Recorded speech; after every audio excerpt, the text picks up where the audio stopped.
Hey guys, welcome to Did You Get That on Film? On this podcast, we deep dive into horror movies, and so it is full of explicit content as well as spoilers. Please be advised. Now, let's get to the show.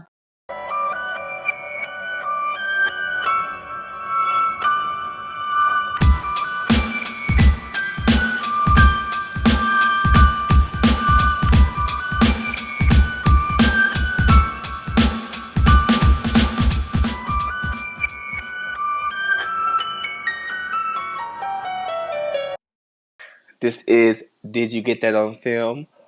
The podcast where we talk about characters in terrible situations that we will never find ourselves in. I am DP, your host, with my girl, someone who I know would never have me in the projects in the middle of the day dressed like a Eddie Barra model. What's up, Ruth? How you doing? Welcome, everybody. Today we are doing Candyman. Came out in 1992, and it was written and directed by Bernard Rose, but it is based on a Clive Barker short story called The Forbidden, and it has two sequels and I guess a requel? Is that what? It's a requel. Okay. It's 100% a requel. So two sequels and a requel that came out in 2021 that we will be doing also. Clive Barker also wrote the novella The Hellbound Heart, which he adapted into Hellraiser. So I think in that movie, he actually, I think, lobbied to have like Clive Barker's Hellraiser. So a lot of people are more familiar with the fact that he was attached to that project. Not a lot of people know that Clive Barker actually wrote the story that Candyman is based on. But Clive Barker's story revolved around themes of the British class system in Liverpool. But Bernard Rose actually chose to refit the story to focus on the Cabrini Green housing projects in Chicago and focus more on themes of race and social class in the inner city United States. So I want to be very clear that just kind of some things to get out of the way. This movie, Candyman and Candyman 2021, focus very heavily on race, class, social injustice in the United States. They're both pretty heavy movies. The first one's a little more nuanced. The second is a little bit more in your face. But I don't believe that we will be shying away from any race issues because you can't address these movies without talking about race. And we say that because I think about Ruth. I cannot wait to get into 2021 Candyman. Right. I'm so excited to get into that one because there's so much to say. But I still have to say these movies are probably, when I think of Candyman, I don't know about you, but that is like the first like real like scary movie I remember like seeing. And I don't know if it's just because it came out in 92, so I would have caught it maybe 6 or 7 years later, and that's probably why. But everybody watched this one. This was in my mind a big, huge like blockbuster film. It feels that way, but I think that it was a big, huge blockbuster film in Black households for sure. Like this was it because you cannot understate the importance of having a Black killer. You know what I mean? Like I know Yes. that sounds really crazy, but there you have like Freddy Krueger, you have Michael Myers, you have Jason, and you know that all of those characters are white, and there is no space for Black, very scary, but also very eloquent, also very well spoken. I mean, Tony Todd took this role and like launched it into the atmosphere. That's why the movie's still being talked about so heavily today. There's 10 minutes and 11 seconds of screen time. That's it. But just think about the impact of Like that. when you, oh my, talk about, you know, using what I'm gonna use what I got to get what I want. Because it's just like, I think I put it in my notes, it was 43 minutes and 59 seconds into the movie, and that's the first time we see his feet. Mm-hmm. We see the shoes in the NV parking garage. From there's about 45 more minutes of movie, but every second of him on the screen is like, he owns this movie. This one is just very special. Like I said, like, I can remember going to the Blockbuster, going to the Video Plus, going to the Dale Champs, and renting this movie and seeing it plenty of times. I can remember it playing on television, and like they might have had it recorded on a VHS. Like, oh no, we're gonna watch this movie. I hadn't watched it in years, and I enjoyed it. Mm-hmm. I was like, wow, this is a really well shot, really well acted. The score is amazing. Mm-hmm. I was like, this is a scary ass movie. It's really, when you think about it, Freddy Krueger is burned and he has the razors on his hands, and that's really scary. Michael wears the mask and he stalks people. Jason also has a mask, but Tony Todd, it's like he brought a sophistication to the main killer of a movie. You know what I mean? We were terrified, still are terrified, and it was just this very regal man that commanded the screen in just such a short amount of time. But it's not even just, it's like his whole presence, but also just like his voice. Anytime you get a voiceover of him and he's not on the screen, for some reason it just strikes fear in the heart. And I think that that's so commendable, and it's so rare, and it's just such a scary movie. People to this day are still scared of this movie. I can guarantee you that nobody that we know is going to say Candyman 5 times in a mirror. They just won't. No. And it's a movie. It's a movie, but also, especially when you get into the 2021, it really is like folklore. Yes. Whether it came from the movie or if it started before, it really is like a part of the culture. Yes. Absolutely. We're gonna go through it, but like, there's this line, I think it summed up this movie very well. And Helen says that she's in the car with Bernadette, and she says an entire community starts to attribute the daily horrors of their lives to a mythical figure. Yes. And I was just like, that is such a cool line, because it really does sum up just like a part of like the Black experience. Mm-hmm. The second movie really takes that and builds upon it, for sure. And I think that the second movie, which we will talk about, so we're not going to talk about it too much in this one because it is going to get its own podcast. But one thing is of note is that this movie, Candyman 1992, so Bernard Rose is a white man. He is actually from England. And so he did make a movie that does have a lot of nuance in it, right? And it does do a lot to address these issues that we know, especially in 1992 when the Cabrini Green projects were still there. People still lived there. They did some filming there, actually. Both did, but now, in 2021, it's been torn down and gentrified, which comes up a lot in that movie. But Bernard Rose, he did a really good job, I think, of honing in on those issues. But you have to, the difference between this film and obviously one that was written and directed by Black people, Jordan Peele, Nia DaCosta, it's coming from a place of a lot more knowledge on the issue. You know what I mean? Everything that wasn't said in the original Candyman definitely gets said in the requel. Bernard Rose made Candyman 1992, like it walked so that Candyman 2021 could run. You know what I mean? I think they did such a good job in separate ways. They're different, but both really good. Yeah. And so I'm really glad that we're doing these. Yeah. But let's dive into it. Let's dive into it. This movie opens with a sweeping shot of Chicago. And this was actually super cutting edge at the time because the director and like a cameraman, they used a steady cam at the time. Remember, this is coming out in very early 90s.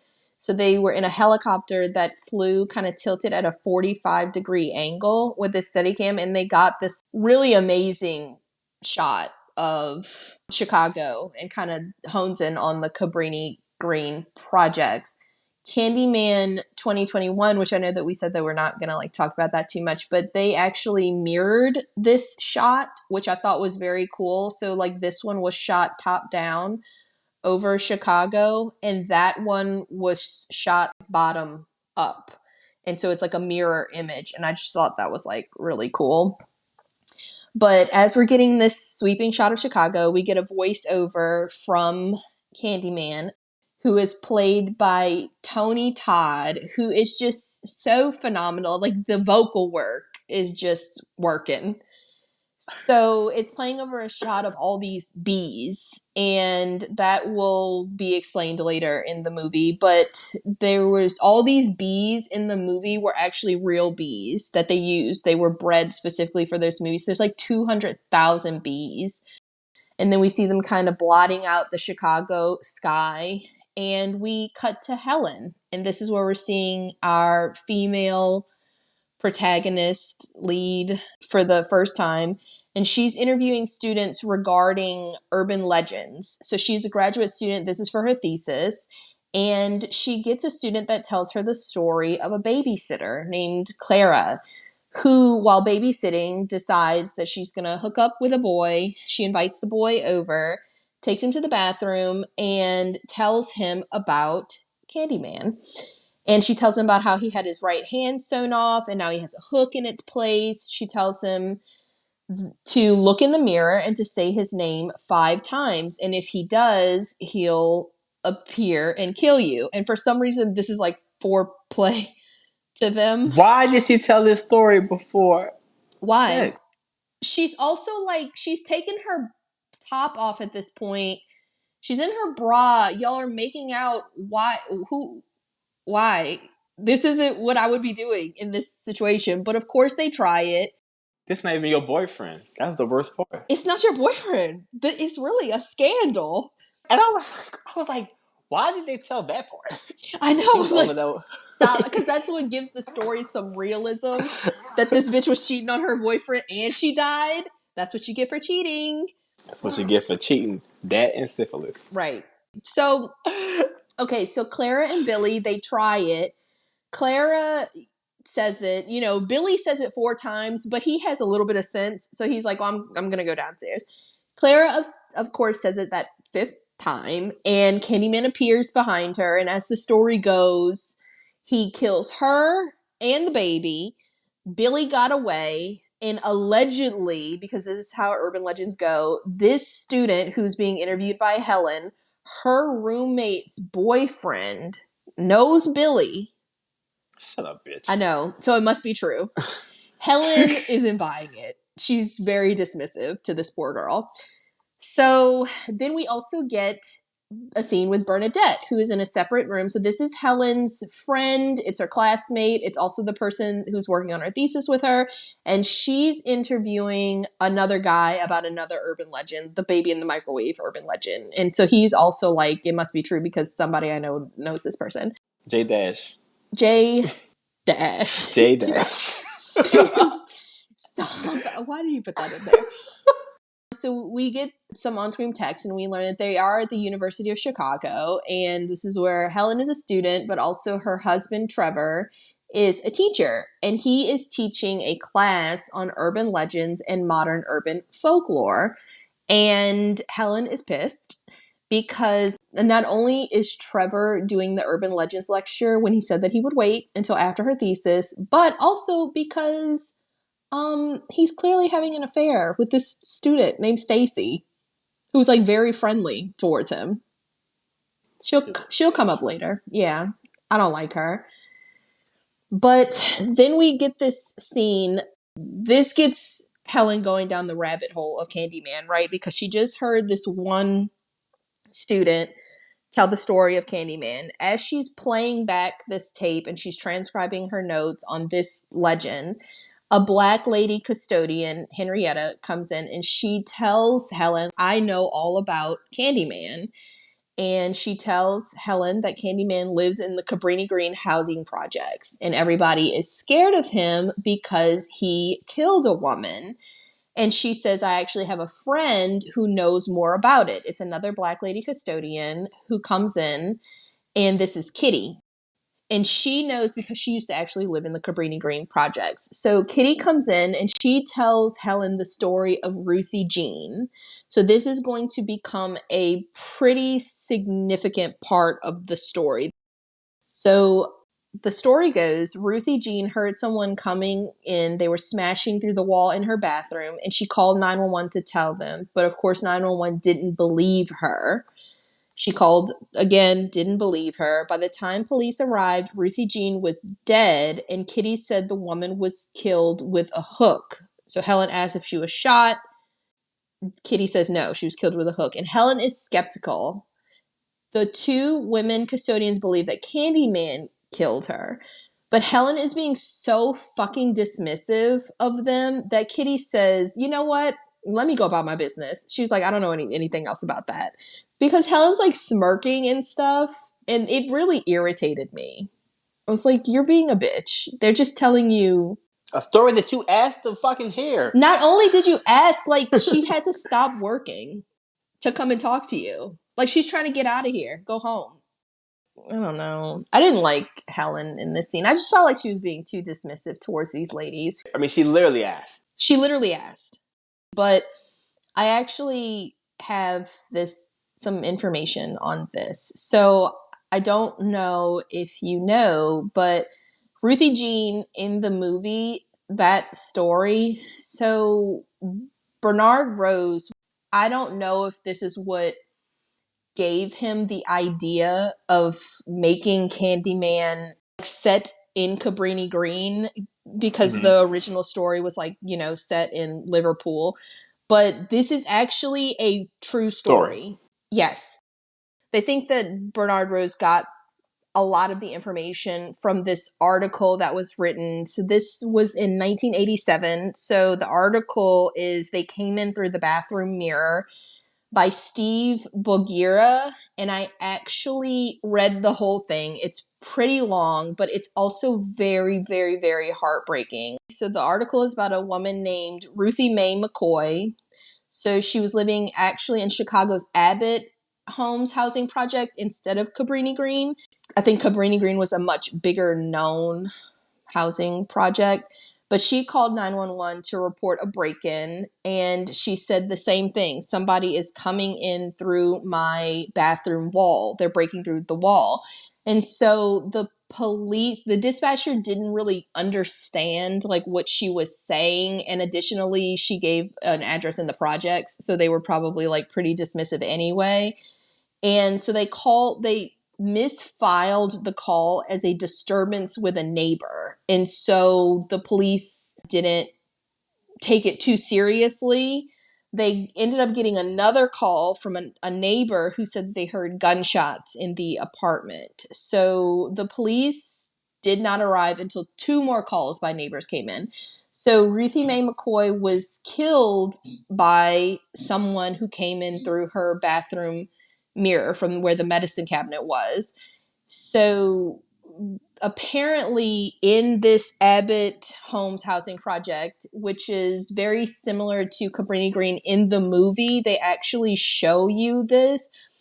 Because it's a high-rise housing project, they built it to where they had this spacing between people's bathrooms. And it was so plumbers could easily like climb in and fix pipes if they needed to without having to break the wall. So it was really just 2 medicine cabinets back to back in people's bathroom. And then like the pipes were there. But apparently it became extremely common at this time for people to break through from adjacent apartments into people's apartments. There was a lot of burglaries.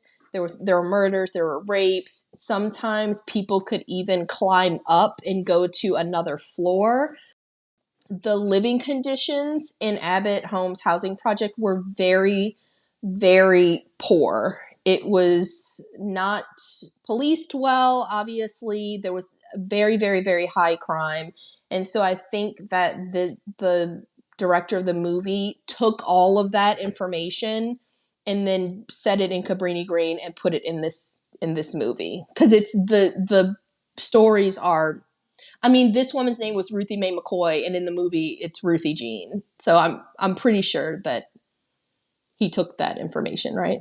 Yeah, 100%, and they mirror that in the 2021 movie as Mm-hmm. well. You know, there's that part in the movie around this time where Helen is showing Bernadette that the condo she lives in is the same setup as the condo, the not condos, the housing projects of Right. Cabrini Green. Hers is a condo.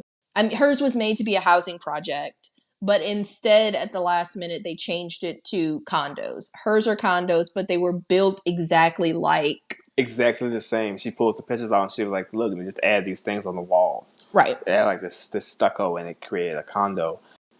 This reminded me of this book I was reading. I've read before. It's called The Color of Law. The Color of Law.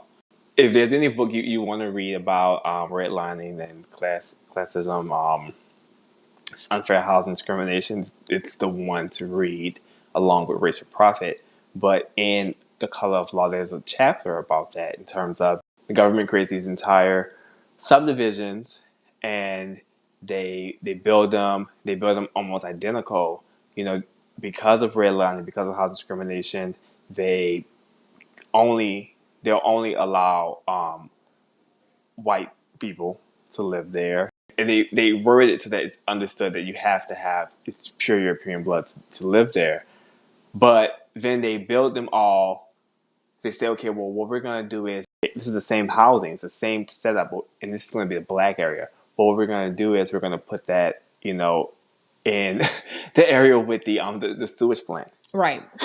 Right. We're going to put this in the area with the landfills. So then what happens is these residents, the black residents, they go to the government. They're like, hey, we don't want to live here because you put a goddamn landfill here. And then they're like, well, where do you want to go? Because these other places are just, you know, you're not allowed here. You know, we just move somewhere else. And the idea is like, well, we can't go here because of discrimination. You know, we can't live here because other places we can't afford it. And now we're stuck. We're living near sewage and trash. And then people say, well, why would you move there? It doesn't make any sense. Well, if you can't go to Bella Noche's, then where the hell could else you could you go? Yes. You know? And that's why my line was just really, the government ain't shit. Right. So that's exactly what I took from that. Because in that comes, it's like these tiny little like throwaway scenes and lines in this one. Not that they're throwaways. This movie is just a lot more nuanced than the other ones. But they take scenes like these little things, and really amplify, because they were like, I don't think he touched on it enough in the first one. Let's really be clear about what's happening here, because I think, you know, Helen, so that's like the next line. So Helen ends up finding a newspaper article about Ruthie Jean's murder, and she prints out all these newspaper articles and she's showing the clippings to Bernadette. And so she's showing her, that's what you're talking about. She's showing her the picture of Cabrini Green Towers. And then she's showing her own apartment complex. They're the same. It's the same build. Right. But she makes the comment, you know, Bernadette makes a comment that people won't even drive past Cabrini Green. Like, she heard that a kid got shot there the other day. Helen's like, every day. But she tells Bernadette that her apartment building, Lincoln Village, was originally built just like Cabrini Green, but the reason it didn't end up becoming a project is because where Cabrini Green is located, there's the interstate and some other like big structure, and it acts as a barrier between that, what you would consider like the poor black neighborhoods, and like the rich white neighborhoods. Helen's building didn't have any of that. They didn't have any of these like quote unquote natural barriers to keep Black folks out of white folks' communities. So that's why they were like, oh, well, fuck, now we have to just like tidy it up a little bit and we need to make it very expensive condos. And Bernadette says that line. She says, well, you know, you got to have a way to keep them out. Right. It just, as we're going through, I'm just like, people look at this movie and they'll say, like, this one is so not, this one is so much better than the 2021 one, because 2021 one is Too WOKE. Right. When this movie is exactly the same. Same movie. Right. It's the same movie. It's the same movie. And, you know, I don't know that it's more nuanced. I think that it's just told from a white lens. That is such a good point. Yes. That's a great point. It's just told from a white lens. Right. Like you said, it's just the character is white, and you know, the movie is so it only can go in so far, you know, but it's the same movie in the best way possible. Like, right. It's literally the same movie. That's such a good point. So, yes. Because it's like Helen is educated, but her paradigm is like it's a white woman's point of view on these social issues, right? Right. So they're going to be a little different. It's not that Helen is not aware. Helen's very aware. You know, she's very versed in the issues. And Bernadette too, you know, because Bernadette is her best friend and she's there, and Bernadette is Black. And they're both very understanding of these issues. You know, we love Helen. You know, she's an ally in this movie, I guess. But the second movie is more of a Black cast. You know, like our leads in the second movie are Black. And so, of course, their perspectives are going to be more direct. Yeah. They're more direct, you know, because what do we have to pussyfoot about? You know what I mean? Like, it is what it is. Exactly. Okay, so back to it. This is the scene where Helen shows Bernadette that in her own bathroom, it's the exact same build. She takes her to her bathroom and she takes down her medicine cabinet, and she actually shows her how there's no wall between the bathrooms, and she actually pushes the medicine cabinet in the adjacent apartment, and it just shows this is the exact same setup that there is in Cabrini Green, and this is how Ruthie Jean's killers were able to enter her apartment and kill her. Then this is what she fucked up. This is where she fucked up. In Helen, it's like I adopt this philosophy where there's a lot of things that I don't believe in, right? Like it's like I just don't practice these things. I don't even want to say I don't believe it, because I do. I don't practice voodoo. I do believe that shit is real, though. You know what I mean? Like, I'm not gonna play with it. It's interesting to me, but I know that that's not for me. It's like so I'm not gonna fuck around. I'm not gonna laugh at it. You know what I mean? Like, not at all. Not at all. I'm not gonna. Especially just where we grew up. You know, we grew right. I think that's not a good example, because we grew up in New Orleans, and so it's like it's a much different presence there than it is in like Wisconsin.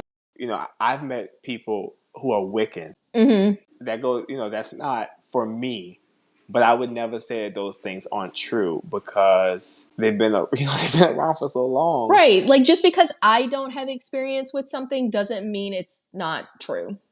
And I take that, like, I hear stories, and there are stories that I believe, you know, like you hear things and you're like, I know those are legends. Those are myths, urban legends. Like, I don't believe those, but I'm not going to fuck around and find out. That's just not a part of our DNA. So like, especially like when people, you know how in urban legends they say like how people will drive with their headlights off, and then people will like flash their headlights to warn them that their headlights are off, but then that person like that had the headlights off, they come back and kill you. When I see people driving with their headlights off, I'm like, that's none of my business. And I don't necessarily think that every single person with their headlights off is going to kill me, but I'm like, I'm not. What good would it do me to fuck around and find out? You know what I mean? It's just little things like that. Things like that. I just get my ass off the road. Yeah, that's not my business. But Helen, unfortunately, doesn't subscribe to the lifestyle that we lead, because for some reason Helen decides to just she's gonna try to say Candyman in the mirror 5 times. It's like she do it, and then you like the story is like there's like 4 parts of there's like 3 parts of the story. You stand in front of the mirror, you say it, he shows up, he kills you. There's no part like, and then sometimes if he doesn't come, then actually some money will appear under your blanket, or something like, or if you do it, and then he might show up and ask you a question, and if you get it right, the love of your life is gonna come back, or you'll get to see a dead relative. There's no upside to this. You call this motherfucker, you gonna be dead. And Why are you calling him? Not just dead, but like horrifically murdered. Murdered. So because it's a big ass hook. It's such a thick hook. It's a big thick hook. I know. That's very suiting for Tony Todd. Come here like bam. Like here it is. You called me. So I don't. This is one of those moments. This is the absolute biggest. Like if I had to choose one couldn't be me moment in this movie, this is fucking it. Like, Helen, I get it. You don't believe in the legend, but like, why tempt fate, right? Like, you don't know. Like, anything could happen. Don't do it while I'm here. That's what you like. Now you're putting me in jeopardy. Well, that makes it. So now Bernadette says she's not afraid. She's laughing it off too. So Bernadette doesn't say the name the 5th time, but Helen does, of course. Bitch. I know. And so we all know, as the audience watching this movie, like things are about to go really, really poorly for Helen, right? So the next day, Helen and Bernadette actually take a trip to Cabrini Green to go see Ruthie Jean's apartment. She takes this trip to Cabrini Green, and you don't know anybody there. You don't really know what's going on that day. You don't know, like the residents there are acutely aware of like things that you can do, places you can go, things that you can say, things that you can't. You know what I mean? Like, it's like if you go to LA, I know innately, like if I was in LA in the 90s, I'm not going to wear my best all red outfit and just expect to like walk around everywhere and be okay. You know what I mean? Because you just never know. And here Helen is, and she's in the car, and her point that she's making is, if we don't go, we're going to be just regurgitating the same shit that everybody else has already had. It's not going to be good. We need to get these pictures. She wants a good thesis. That's all she's thinking about. Which is admirable, but highly mistaken, because it's like risk and reward. Daytime or not, and they just parked their car. What happens to your car? Wait, so she parked her car. So Bernadette has different feelings about it. I think that I was just talking to Sebastian about this. So Bernadette has this luxury. I see this a lot with people because there's so many people that move to New Orleans, right? A lot of white people, a lot of transplants, and they move into these areas, and it's like it's gentrification before our very eyes. You know what I mean? Like, I can't tell you how many people, like white people that I know, they move into like these really rough areas, and they tell me where they're living. I'm like, oh shit, and they're like, oh, but my neighbors are like so nice. Like, I've never experienced anything like that. And it's like, yeah, I get that. You know what I mean? Like, I get that you haven't, but that doesn't make certain areas less dangerous. But then we have to think about it like people like you and me think about it a different way. An area that may be dangerous will never be as dangerous to like a white male or a white woman as it will be for us. Because I think, and this is like a theory that I have, white people started to move around my grandma's house a lot, like just starting like 10 years ago. And I remember when we were younger, like we would hear gunshots. My uncle got shot. My grandma had to like fix his bullet wound in her house. Like, it was just, a lot happens in these neighborhoods, but white people are moving there. And I think it's just like Black people. I think that it's a fear that has been instilled in Black people since, I think, slavery time. I think Black people are not going to risk touching white people for the most part. I think that they're not going to kill a white person walking. You know, they might accost them, maybe. You know what I mean? Like, but Right. I think that you feel a certain level of safety because you're white, and so people are going to be less likely to do anything to you. Does that make sense? Yeah, you know, and they talk about it in the 2021 movie, and they bring it up here as well. When she gets attacked, and it's Anne Marie who says no one would have ever come. People were killed. People were killed here, and they didn't come. But when a white woman got, I think Helen's the one who said it. Helen's the one who said it. White woman got attacked. And they locked the whole projects down. They locked it down. You know, and like what you're saying is true. You know, and they say it in we've seen it in shows we watch. You remember we watched that show, Bad Girls, Good Girls, Nice Girls. She was like, "You can't kill us because we're not criminals. We're suburban white moms, house, yeah." and they're going to look for us." And it's true. They're gonna look for us. And I think on some level, I think that every white woman has that in their back pocket, if that makes sense. You know what I mean? Like, I do. Like, I think that in this scene, when I was watching it, Bernadette, who is a black woman, she brought a taser, she brought pepper spray. Helen's like, "Why do you have that arsenal?" And it's like, Bitch, you look like I have a bazooka. Right. Bernadette is just in a very different boat than you. When a black person kills a black person, it's handled very differently than if a black person kills a white person, or even just if a white person kills a white person. The investigation that's going to come with like a black on black murder, especially in a housing project, is obviously going to be very different. Like, when this woman, Ruthie Mae McCoy, when she was murdered, when I was reading this article, like the investigation into that, the way the police handled it, her body sat there for days because they didn't even like take it seriously. And their thing was like, "Oh, well, people in the projects lie. They just like make up stuff." There's a lot of like prank phone calls. And so the author is like, "Well, where's the statistical data on that?" And he's like, "Oh, well, there's never been any studies because that would be expensive. This is just like things that we know." And it's like, "Well, do you know that, or are you just not believing black people?" So Helen just, I think, has this like invisible suit of armor on her when she's going into Cabrini Green. You know what I mean? Was her arsenal being white? She Yeah, was that's like, her "Oh, arsenal. you bring all this stuff." I'm a white woman, and you wanted Bernadette to go in there raw with nothing, and she's like, "Bitch, you don't even have a flashlight." Like, it's a lot. And they walk in and immediately are followed. They're immediately accosted. Yes. There's no Well, stop. because also Helen tells them to dress like, I guess, business attire for some reason. She came in there looking like Eddie Bauer. What was the reason? She was like, "Well, Helen, we look like cops, you know?" And so immediately when they get there, they're like, "Are y'all cops?" You know, like, it's just immediate. So And she keeps walking. They just keep walking. They and just like keep walking. They're calling out. They're like 5-0 in the building.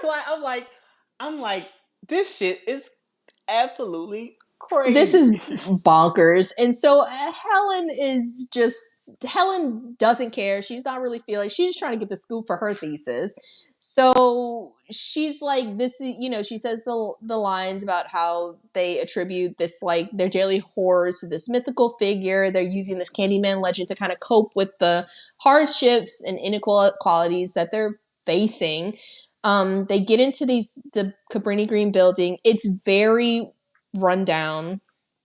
It looks dank, dark, horrible, depressing.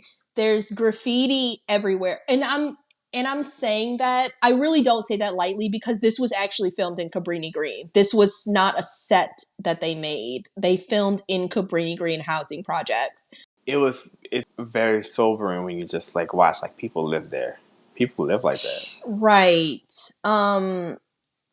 It's very sobering. And then when I was reading about their experiences in that article about Ruthie Mae McCoy, I was just like, I felt like, God, I cannot imagine living that way. And I was like, I just am so privileged. You know what I mean? Because at that time, they had no choice. And there was actually, they mentioned in that article, a study that had been done on like high rise housing developments. Basically, like the higher the housing development is, the more stories it is, the more dangerous. So the more violent.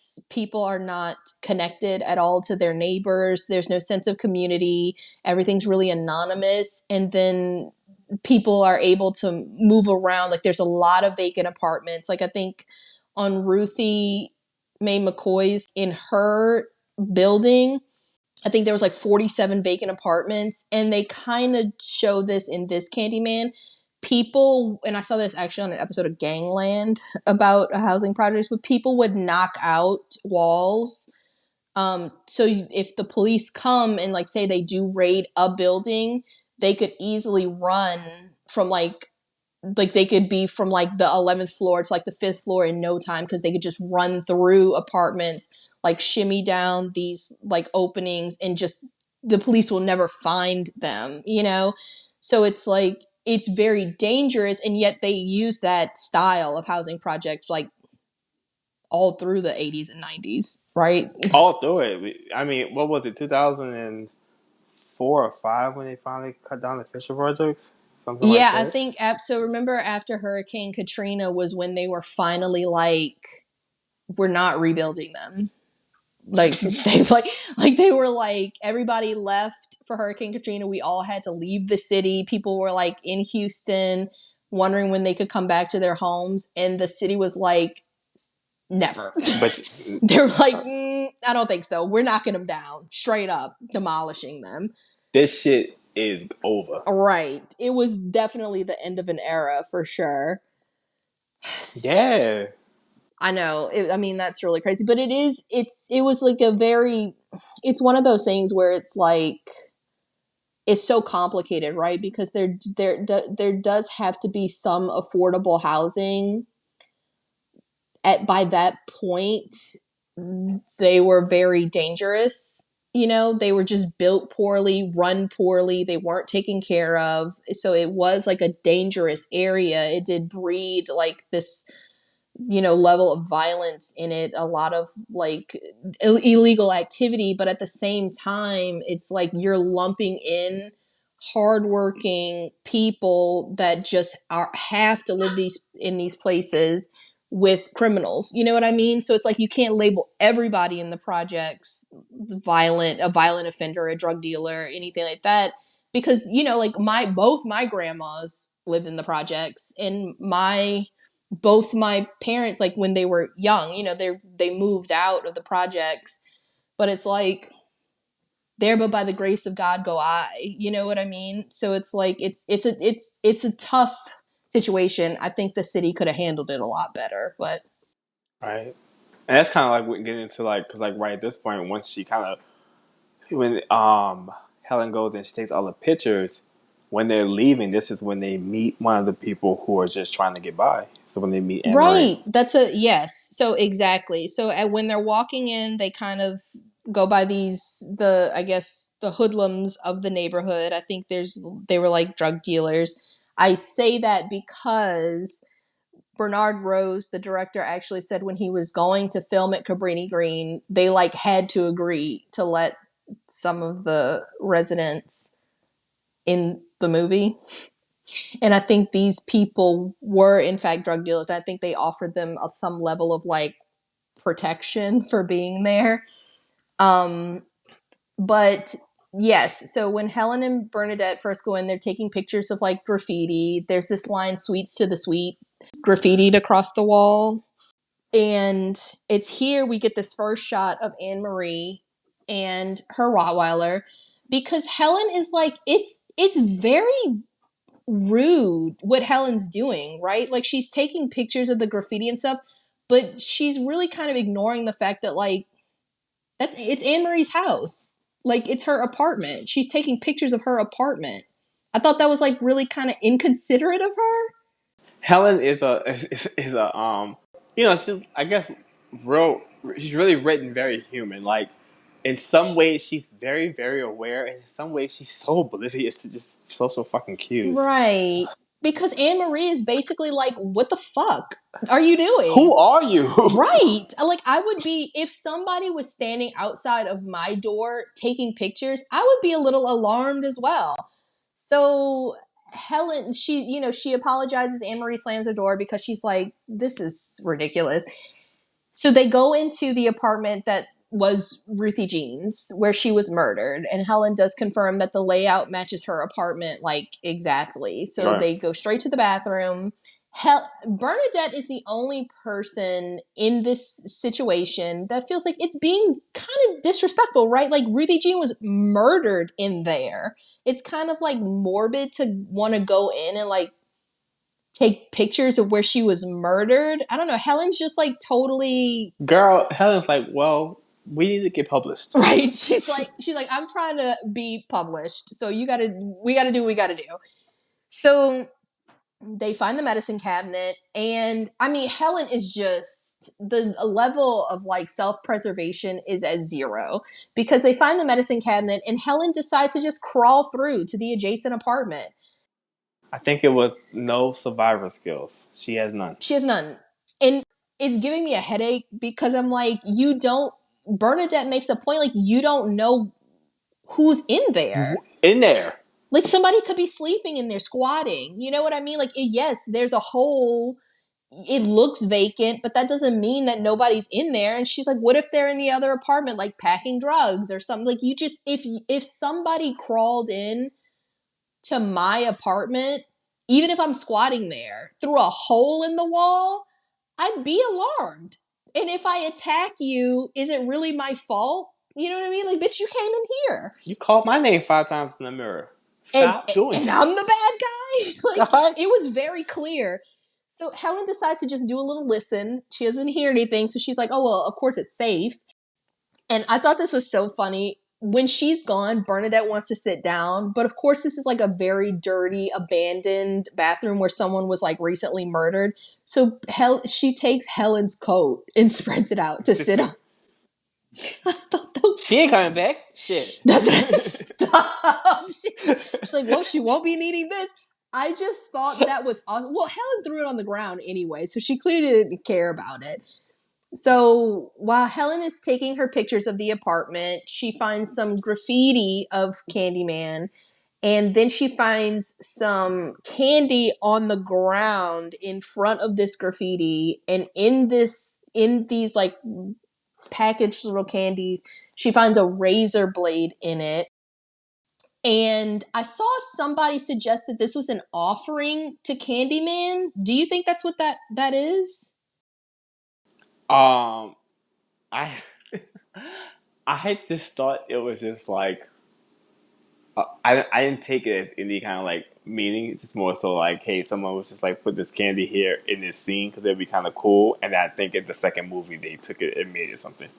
They do that a lot in the second movie. Take something and make it something greater. Yeah, because and I was like, okay, yeah, I guess, because I guess I was like, why is this here? Why is this candy here on the ground? And it's like balled up in a coat. Because who would have put it there? You know, it's just like that's just so not random, but just like I just feel like that was very just obscure. It is obscure, and Because it also doesn't come up because she doesn't even bring it up to Bernadette. she doesn't. Like, hey, I found this candy. So it's not something. I feel like it's something that we weren't supposed to follow. It was just kind of like, oh, it was Just there. kind of This would be arbitrarily kind of cool. You know, if she goes and she sees the picture of him and she picks up this candy in front of it, it's like, ooh. And you know what? If it didn't have a razor blade in it, I might believe that like, oh, it was like the little boy Jake. I'd be like, oh, well, maybe Jake left it there because it seems like such a childlike thing to do to like offer something to the Candyman to like keep you protected. You know what I mean? Like, I'd be like, oh, a child must have done that. But it also has razor blades in it, so I was like, I don't know. I don't really know why that's there. I was like, it just seemed very strange. It was. Just like, you know, I was like, okay, well, and I was thinking, well, maybe I haven't seen it in so long, or I saw it on BET, so it was edited. Maybe it's a part that I'm like, you know, gonna be another part to it. Like I like maybe didn't see or couldn't remember, but nothing happened there. So I Yeah, was no, like, they oh, don't I don't. bring that up again. No. And the other movie was like, oh, y'all want to know about those? Well, here, Don't you mind? Don't have you I got a worry. story to tell? So as they're leaving, and so Helen is like, I need to like get more film, and Bernadette is like, absolutely not. She's like, I'm done. I've put up with this long enough. But as they're like arguing, Anne Marie comes in, and she's like, rightfully like, y'all can't just be going through people's apartments and stuff. And they're like, oh, we're sorry, because what can you say? Because y'all are being really And intrusive. she said, Emery says, why you still never come here except to cause us a problem? And Helen's like, that's not what we want to do. And Emery and Bernadette was like, we. Yes, Bernadette is wishing the floor would open up and swallow her whole in this moment because she's a part of this foolishness. She hates that she's being lumped in. I said, why? I was like, why did they cut to their faces? She said that's not They what cut. we. The look on Bernadette's face was like, bitch. And Emery was like, They were both like, I think she misunderstood what I was trying to say. But yeah, so Bernadette is furious to be a part of this foolishness. But Anne Marie, who is ever gracious, does invite them into her home to talk. And we meet Anne Marie's baby, Anthony. And Anne Marie explains to Helen that not everyone in the projects are like the drug dealers that they encountered when they walked in. And she's just trying to raise her child the best that she can. And Anne Marie, she asked them like, "Oh, I'm like Ruthie Jean was my neighbor." Like she was like, "Do you want to know more about that?" And she tells them about how she heard Ruthie Jean screaming that night that whoever was coming through her wall when she was murdered.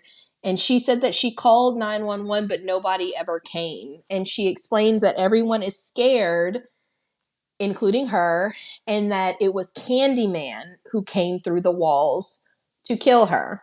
I just thought like how crazy it is, Extremely frustrating to watch because frustrating. it's just like these are people, and like when you were saying earlier, these are people who are just trying to get by.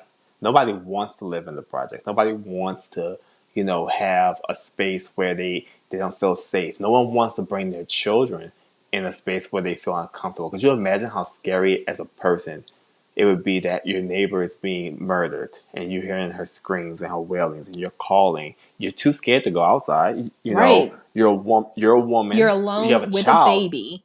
baby. All you have is your dog. Your dog is probably barking obscenely. You're probably like, please be quiet. I don't want anyone to come in here. Just be quiet. And you're scared. You're scared. If you don't know what's going on outside, you're calling for help and they're like, Right. And now this woman has been murdered, and it's like, we're talking about it. It's because it's working like two ways, right? Like Anne Marie is talking about Ruthie Jean and how this happened, and nobody ever came, and Ruthie Jean was murdered, and then this woman, how traumatic is that? To have your baby in your arms, you're alone, and you've heard a woman who also lived alone right. being murdered. That's so traumatic. You know what I mean? And we're talking about that, but then it's like at the same time, we have to remember it's a true story. You know what I mean? Like Anne Marie is just a fictitious character, but just a stand in for the people that were interviewed for that news article where this actually happened. They called, even when they said we heard shots, they didn't come. And she was murdered. Anne Marie had to go back home the next day. She couldn't, this wasn't a vacation spot. Like, imagine you just heard this woman murdered, and then you have to go to work the next day. Because she has to work. Then she has to come back home. And it's like she has a baby. I just can't even imagine. Imagine it. And it's hard because it's like you're thinking it's not real, but it is real. And that's the really horrific, tragic part about it, is that this really happened to a real person. You know what I mean? And it's so tragic. I felt so sad after, but let's get back to it. So They had dinner with old Purcell. Man, fuck Purcell. Okay, so so they go to dinner, and Trevor, Helen's funky ass husband, who I like maybe less than Ray from Halloween 2018, but I don't know, it's close. So Trevor, Helen's husband, Helen, Bernadette, they're having dinner with this. I guess he's like the department Old chair. Benjamin Franklin looking head motherfucker. Old fucking founding fathers looking ass motherfucker. Who got that haircut? If they ever did, you know how they do like those Civil War reenactment stuff? I'm sure that he could pull a Benjamin Franklin. Oh, Liberty Bell shaped head motherfucker. I couldn't stand this. If you show me a picture of both of them side by side, I don't even know if I'd be able to tell the difference. I mean, he's Benjamin Franklin reincarnated. I was like, oh, fucking common sense, right, motherfucker? I know. Bless him. Because at the end, he's one of the only people that goes to Helen's funeral. So I'll give him a pass. But he's pretty fucking snooty. Spoiler, Helen dies. Oh, yeah. Sorry. Oh, yeah. He comes in it and he's like, so I heard you guys are doing the urban legends. Right. Okay. He's a little... Well, do you know about this story? I know that it sounds like you're being funny, but that's like actually what he sounds like. Let's set the scene, because can we take a moment to talk about the fact that every single person at this table is chain smoking in this restaurant? So 90s. It's so 90s. And I was like, Helen, if Candyman doesn't get you... Marlboro Man. The fucking Marlboro Man. Because Helen smokes so much in this movie, sometimes my eyes water. When I was watching it, I couldn't decide who was being a bigger bitch, Purcell or Helen, because they're really like bitchy to each other. Because I was like, does she know this story and she's just listening to say like, no? Okay, I don't think she knew the story. I don't. Because if we're like, imagine, we don't, it's hard to keep track of like time because they don't really, but like say if we're just going by how the events played out in the movie, Helen heard about Candyman. Remember, she was sitting there. It was that night. She was transcribing her notes. She talked to the Black lady custodians. And then I think the next day, like I think she went home. She called Bernadette. She was like, we have to go to Cabrini Green tomorrow. Dress in your staunchest conservative wear. And I want you to look like you are not just running for Congress, but that you are going to actually overthrow it. Right. Like you're a legacy, like a congressman. Like congressman runs through your blood. You know what I mean? Like if they were trying not to look like cops, they failed horribly. But I think so. Imagine like it's so they go there the next morning. That morning, I think this dinner is like that night, right? Okay. So I think she just found out about Candyman, and her thesis was not supposed to be about Candyman. It's about all kind of folklore and urban legends. Right. The whole thing's a good idea, but she just got kind of sucked in over her head. Right? She did. And so he goes in to tell this story, and I want to talk about this. Wasn't it crazy how it's shot? I love this shot. You just seeing Virginia Madsen's eyes, and they're almost watering while she's telling the story. I didn't read about this, but the way that I don't know, it's like the camera effect they used or something, the lighting or something is really her face in this. It's like, I don't know. Old time movie stuff. Right. And I was thinking to myself, like one of my notes was, do you think that camera style, like why they do it, why they show like her eyes when he's telling the story and she's crying, that's building her connection to Candyman? It's like, it's almost like a love story. Yes. Like, oh my God. Well, stop because I don't want to spoil it, but yes, right? Like it is there. Okay, because I was just like, I was thinking to myself when I was watching, I was like, when you look at these scenes, and I've seen like, old movies on like, Turner Classic or whatever, and you see them and they'll have the scene when the woman's looking in the guy's eyes and it's just a shot of her, looking. And I was just like, I think they're really kind of subconsciously trying to sell like this, like it's a love story between Candyman and Helen. I think, well, yes, I do.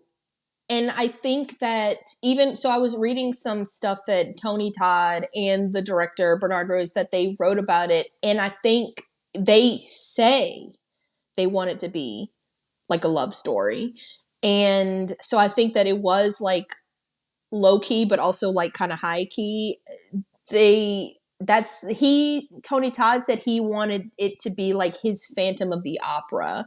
And in Phantom of the Opera, they have a love connection. He like this monster, this Phantom of the Opera and this woman, and so I think that's what they were trying to evoke here. So yes, I do think that there was some level of like I definitely think that he chose this style of filming, this lighting, this camera work. I think that he chose this on purpose. I definitely do.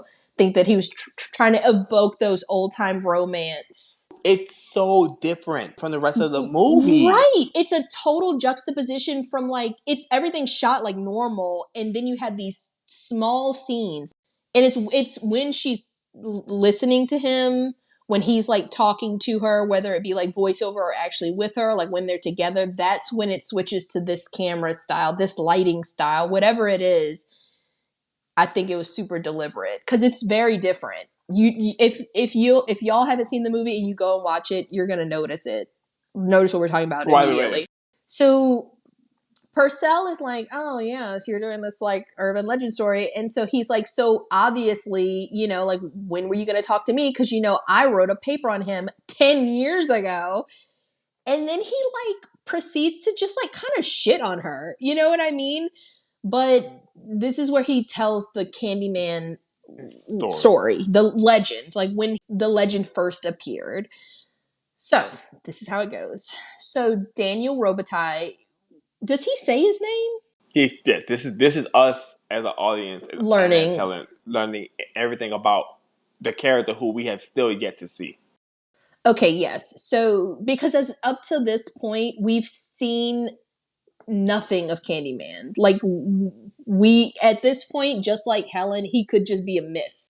But he starts to tell her that first appeared in 1890. There was a man named Daniel Robitaille, and he was an African American man, and he was the son of a former slave and inventor who had amassed a fortune after the Civil War. And Daniel grew up, getting a really good education, as good as you could get at that time for a Black person. But Daniel, he kind of traveled in proper society. He became a painter, and he was very well known. And he would make his money by painting portraits of wealthy white people. As he was doing this for this wealthy white man's daughter, they end up falling in love, and he impregnates her. And the father is obviously enraged by this, and he sends a lynch mob after him. The mob ends up stripping him naked. They sawed off his right hand with a rusty blade, and they smeared his chest with bees that they'd gotten from a honeycomb that they stole. The bees ended up kind of stinging him to get to death. His corpse was burned in a pyre, and all of this happened where the Cabrini Greens housing project was eventually built. So it's like on that land is where Daniel Robitaille was brutally lynched, murdered. Helen apparently didn't know any of this. And I'm like, did she not? Because she knows this man, right? Like, part of it is like I don't think Helen would have ever heard the Candyman story just because it has nothing to do with like in the circles of that Helen running. Right. But also she's probably like from the beginning of time, fuck Purcell. I'm doing this story. They clearly don't like each other. I'm not even going to touch anything that has to have his name on it because he's not going to be able to say one fucking thing about getting any kind of credit for my paperwork. So I'm not fuck him. So I know. I think you're absolutely right. She's like, yes. Fuck this guy. I can't believe Trevor's friends with him. I'm forced to fucking talk to him. Well, I don't think that he's just Trevor's friend. I think he's the department chair or like the dean or something. Yeah. Because he tells her to like, he's like, when can you present me with your work? We're not ready yet. Not ready yet. Yeah. He's like, oh, well, it's not ready yet. So why don't you just come with me? Right. He's such a fuck. Like, I can't even blame Helen, but she's not even, Bernadette is trying to pretend to be nice. Helen is just like, clearly, I don't like you. But it's him, because of this interaction, this is what makes her go back to fucking Cabrini Green by herself. Right. Because I guess Bernadette was probably like, no, bitch, I made it very clear I'm never coming back here. So then because of this, and then I think it's because he kind of like shits on her a little bit. She's like, she has a lot to prove. Okay, she makes that clear because there's another line in the beginning when Bernadette doesn't want to go into Cabrini Green. She's like, well, what do you think, like Trevor, and I can't remember if she like named herself, but she's like, what do you think they would do? Like, do you think they would go? And Bernadette's like, absolutely not. And so she's like, right, that's why we should. You know what I mean? So she definitely is trying to prove something here with her thesis. And that's admirable, but mistaken. So this is the next day. Helen returns to Cabrini Green to visit Anne-Marie. But Anne-Marie is not home because she has a fucking job. So we're not friends. Right. But Anne-Marie, I guess, told the little boy Jake that this white woman might come back looking for me. And so Jake is kind of like sitting there outside of Anne-Marie's apartment. So I hate Helen in this scene, but Helen asks Jake about Ruthie Jean, who doesn't want to talk about it for fear of Candyman getting him. And if I wasn't clear, Jake is a literal child. Like maybe 9 years old. I was gonna say like 6 or 7. He's like 9. He's little. He's little, but he's walking around by himself doing stuff, and he's pretty articulate. Okay. I'll give you 8. So I would give him like 9. So for some fucking reason, Helen decides that she's just gonna manipulate Jake into showing her like where Candyman is, and she's basically like does one of those like, you're not chicken, are ya? And so he's like, I guess I'll show you where he is. He said, I ain't scared of nobody, but you walking in here on your own. And he's absolutely right. He's absolutely right. So he's aware. Everybody but Helen is aware, apparently. Jake leads her to this abandoned public bathroom that is in the housing projects area. And he tells her that a kid was killed there. And it was a developmentally disabled boy who was violently castrated in this public bathroom. Okay. So his mother was in the grocery store across the street and he had to go to the bathroom. So she sends him to the bathroom. And all of a sudden they just hear screaming. A burly gentleman runs over to the public bathroom and they find the little boy on the floor in a pool of blood, and they find his penis floating in the toilet, which is horrific. And they actually like kind of show the scene. They show like a flashback of it. It's crazy. And this attack was attributed to Candyman. And so Helen is like, hey, Jake, be on the lookout for me. And she goes into this bathroom alone. Oh, and my so God. This isn't smart on her part because you're trapped. You're trapped. There's one way in, one way out. You're trapped. Nobody knows you're here. You know? She goes into the bathroom. Poor Helen, because she could have died right here. Well, not poor Helen, poor us, because just even looking at that bathroom, I could smell it. I have in my notes, this bathroom is a nasty ass mess. She goes into the bathroom, she's taking pictures, and we see that phrase again, sweets to the sweet, and it's smeared on the walls in like the thickest fucking layer of shit I've ever seen. I'm appalled, because sweets to the sweet is not like a short phrase. Like it's not like it's like get out. You know what I mean? It's not like No. right. It's sweet so sweet. In shit, and it's a thick, consistent layer of shit. It doesn't thin out anywhere. It's like they had to. It feels like it took multiple shits to be able to write this. They collected it over time. Multiple people were in Multiple there. people, and so she's like gagging because it has to stink, right? I'm like gagging thinking about it. It's so. So she's it's so God, nasty. it's so nasty. So, so she's going through all the stalls and she goes to the last stall that has a shit arrow pointing to the toilet. And this is presumably, we know because we saw the flashback of the little boy being attacked. But additionally, we know because of the shit arrow that this is the stall, this is the toilet where the little boy's penis was found floating. And when she opens this stall, she opens the toilet and it's completely filled with bees, which is like alarming, right? So she takes her pictures and stuff, and then she goes to like walk out, and this man in a trench coat with a hook in his hand, who's calling himself Candyman, comes in with some boys. And he says, wait. Stop! Because I was like, this lineup that they do. Because he said, hers looks like Candyman, bitch. And then we have to hear that like 16 more times. Oh, you're hers looks like Candyman, bitch. Which is like all he says to her. But when he comes in with these boys, and I had to laugh because don't these boys look like some of the characters from like Fat Albert's Junkyard Gang? I was just like, it was like, wow, they really leaned into like the costume design for these boys.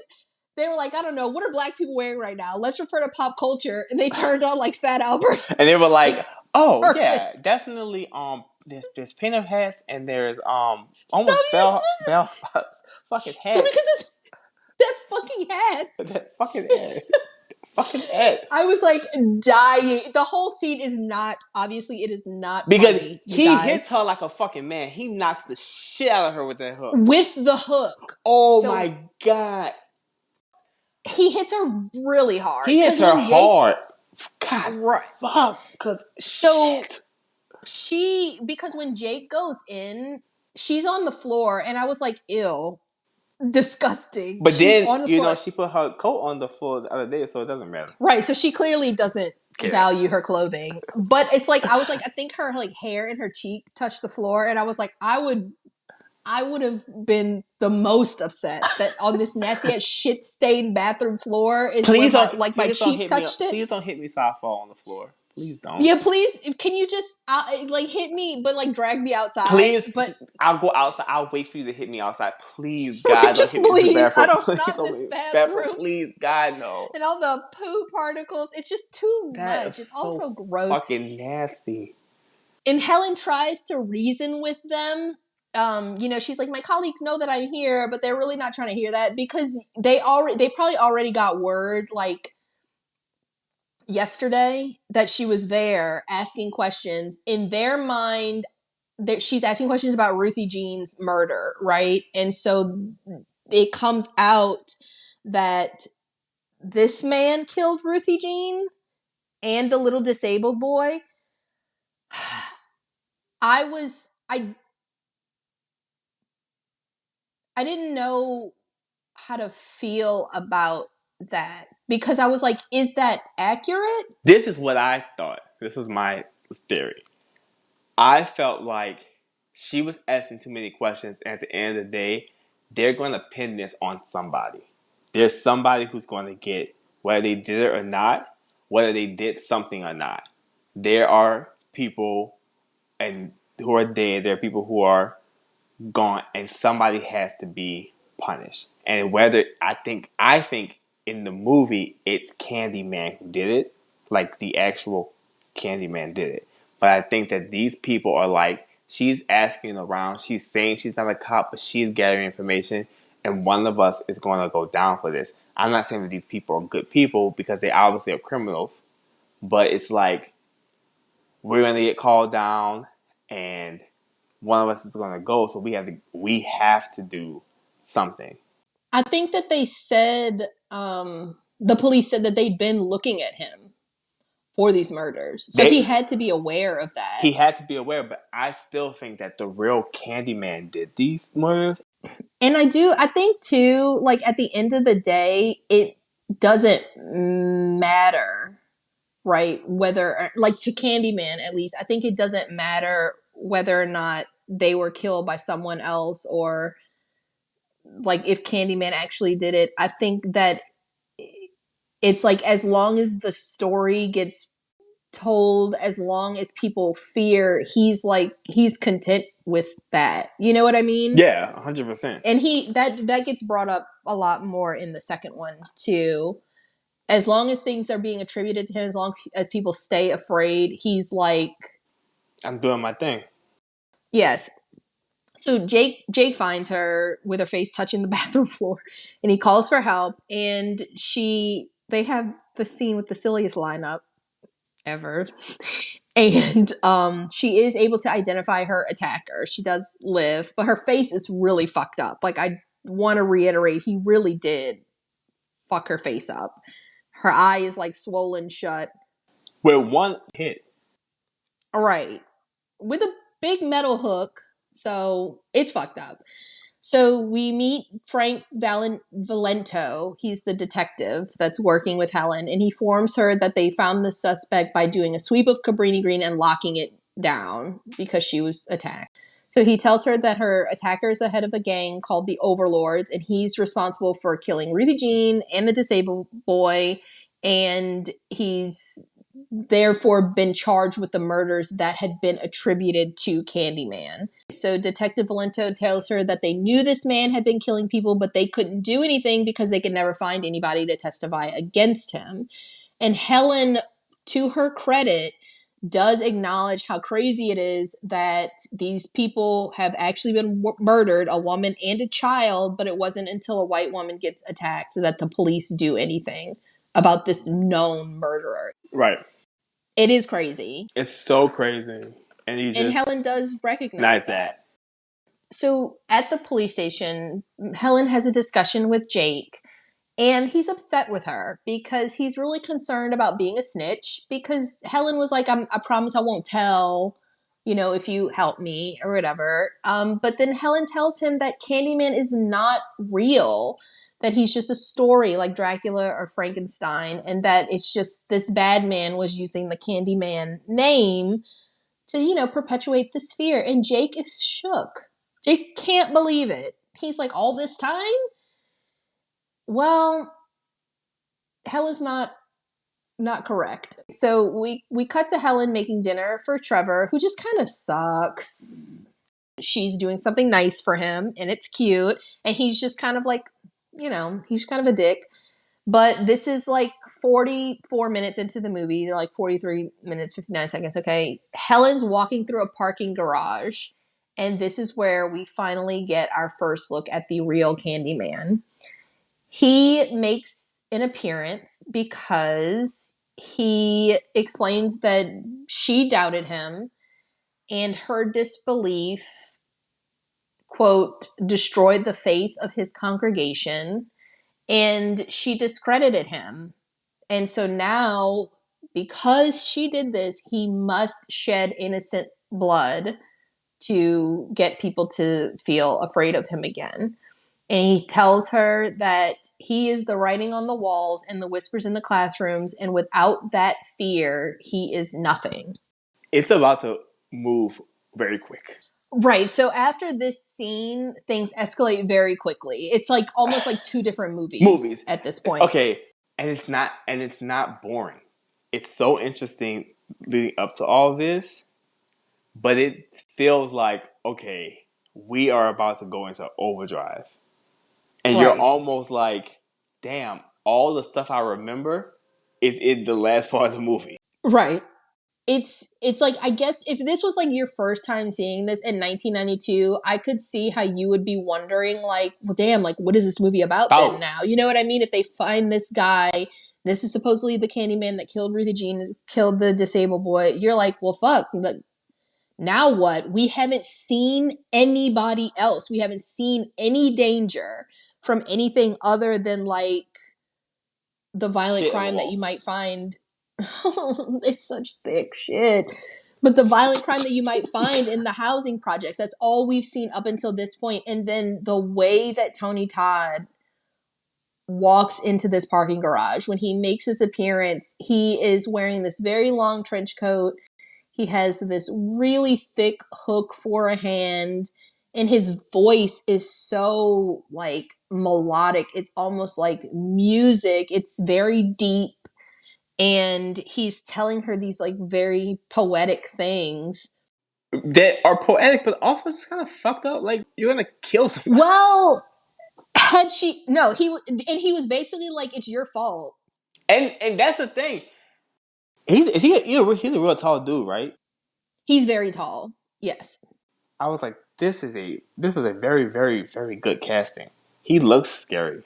He looks Oh my so God, fucking scary. Dante, it's such a good casting. And I was going to save this for like the fun facts portion, but I'll tell you now, since we're talking about how good of a casting this is, because I want you to think about what this movie would have been like. Let me tell you who the original two people were supposed to be. Was it Eddie Murphy?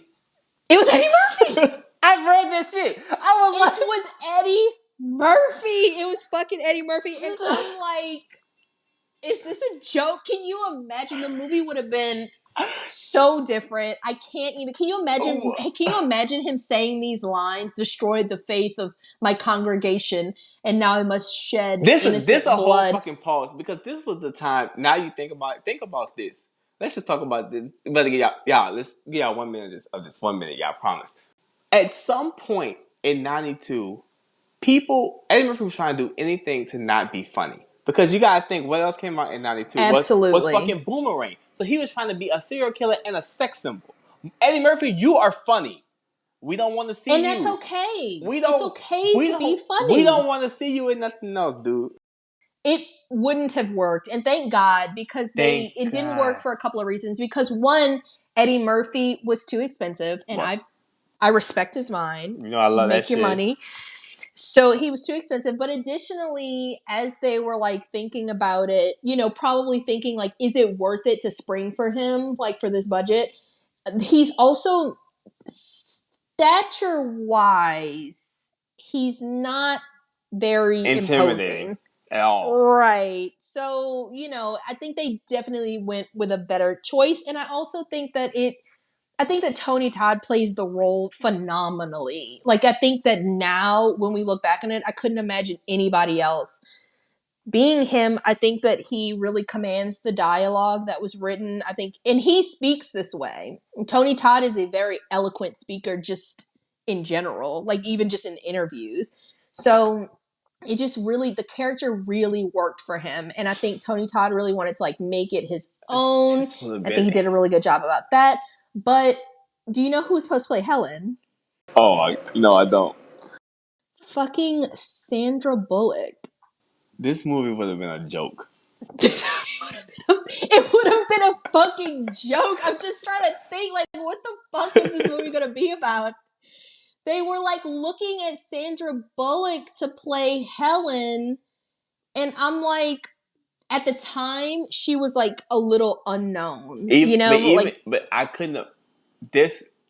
You know how they'd be like, a role was written for you? I just can't imagine anybody else but Virginia Madsen playing this movie. Right, but so Virginia Madsen, so it's funny because there's one of the producers said that if Virginia Madsen had not been available, the part of Helen would have most likely gone to Sandra Bullock, who was like kind of unknown at the time. But the only reason that the part of Helen was open, so Virginia Madsen was actually supposed to play Bernadette, and the director's wife was supposed to play Helen, and she got pregnant. And so she was like, I'm not going to be able to do this movie. So they were like, okay, well, make Virginia Madsen Helen. And then they were like, well, actually, it would probably be better for optics, for a lot of reasons, but for optics to have a black best friend. So that's when they cast Bernadette too. But yeah, Virginia Madsen was like not supposed to have this role. You know what I mean? Like it took a lot to like kind of get her into this role. But yeah, so she was available, and I think that she did a really good job. I think the two work really well together. Yeah. I think that they're still friends. I've seen interviews with them. But yeah, Sandra Bullock, can you fucking imagine? It would be like not good. It would just, that's the quote. It would just be not. It wouldn't have been a good movie. I'm not saying it because, Right. and it's not because Sandra Bullock's a bad actress, but first of all, Eddie Murphy and Sandra Bullock would have just been almost just. I cannot imagine Eddie Murphy pulling this off. And then even Tony Todd and Sandra Bullock, I still feel like she wouldn't have.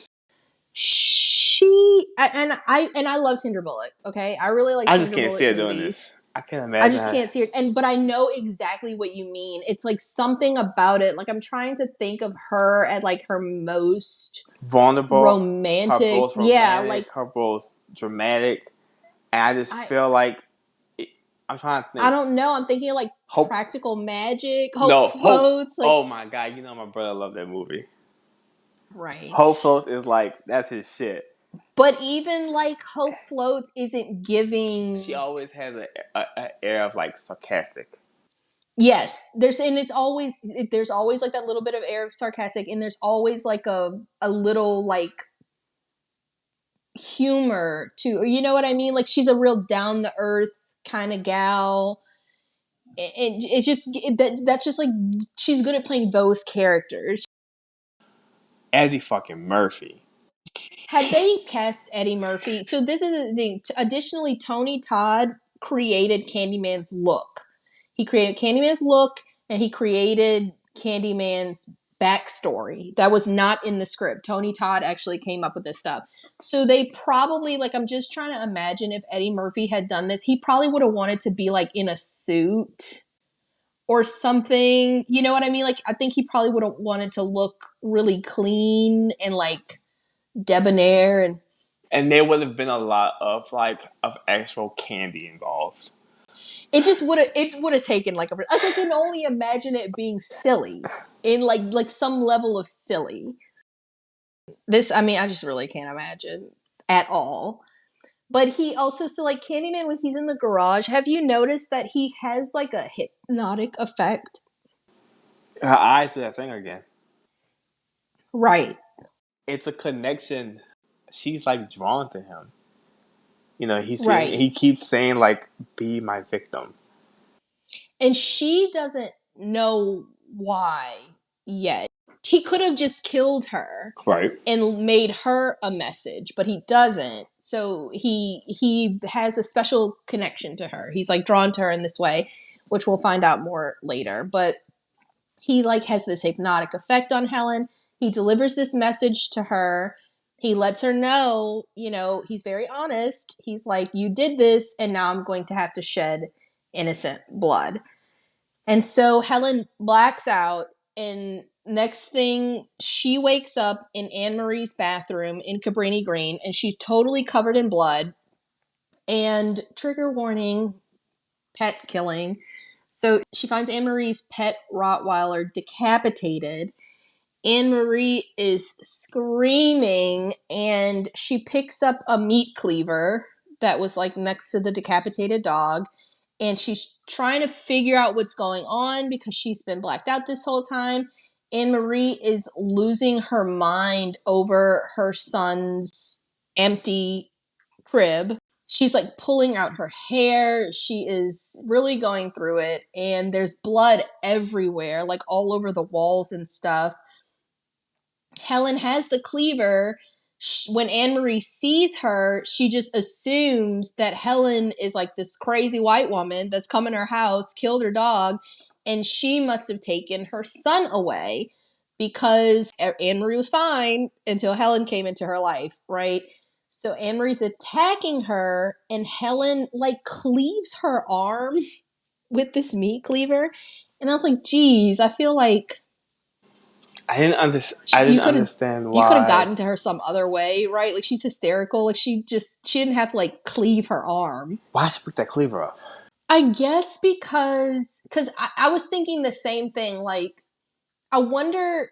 Well, it was like 92, so like forensics weren't as big at the time. But I was like, I wonder if she would have never touched the cleaver, or like, did she kill the dog in this blacked out state? Like, did he make her kill the dog? I don't know.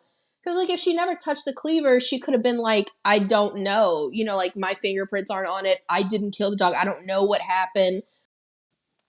But she picks the cleaver up, she cleaves Anne Marie, and so Anne Marie is like shocked at this point, hurt. And so the police come in just at that moment, and so it looks like Helen is attacking Anne Marie with this cleaver. And this is the fastest they've ever responded in the projects. And they arrest her. So Detective Valentino is the officer that's investigating. And he's really like having none of Helen's bullshit. You know what I mean? Like she's trying to explain herself and he's like, girl, no. He lets her know that she's under arrest, but they really want to know where the baby is. Where That's like is everybody's the baby? concern. And she's like, I don't know. You know, like she's trying to explain. Nobody wants to hear any of that because they're trying to find out if the baby is still alive. And Helen has no idea, you know? So while in custody, Helen attempts to call Trevor, as one would when they've been arrested, and it's 3 a.m. and Trevor is not home. And right now, she's like under arrest for like possible murder, and like she attacked Anne Marie, but she's like mad concerned about where Trevor is right now. Like she has to double check with an officer. And Like, what time is it? and they show us like the bed being empty. He is definitely Not not there. home. At 3 a.m. So she's upset by that. And like, shame on you because your wife is in a real crisis and you're not there. Like, you're out creeping. So while this is happening, we get a shot of baby Anthony. And so we see that baby Anthony is still alive and he is being held by Candyman. So Trevor doesn't come to get Helen out of jail until the next morning. And if I was Helen, I'd be so fucking heated because what a couple of days she's been having, right? Like he comes in with the lawyer and she asks him, like, where were you? And he's like, oh, I was sleeping. We as the audience know. He was not sleeping. You were not sleeping. You were not in that bed. You were creeping. He lies through his teeth. Lying through his teeth. But he bails her out of jail and she has a lawyer. They're trying to figure everything out and she can't really explain it. She said that she just blacked out. So she can't really help in her defense in any way. But she gets some of the photos that she took at Cabrini Green and she starts going through them and she notices in one of the photos, she has it blown up on a projector on her wall, that Candyman is in the background of one of the pictures that she took in the mirror. He's standing behind her, which is so creepy. Mm-hmm. So then we get this shot where she goes to her own medicine cabinet and Candyman breaks through. And she tries to run away, but he's in the hall because he's like a mythical creature, right? Like he is not stopped by doors. She runs back into her apartment and he's waiting there for her. And she grabs a knife to protect herself. And it's like, I get it, but then I almost wish that she hadn't grabbed the knife. This motherfucker is teleporting. Right. So Helen, I don't know what you think you're going to be able to accomplish with this knife. He's teleporting. Right. But she's scared. So, I mean, I guess I'll give her a pass. She's trying to protect herself.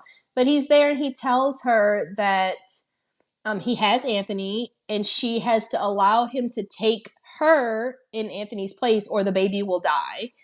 And he says that he has to kill her to restore people's belief in him.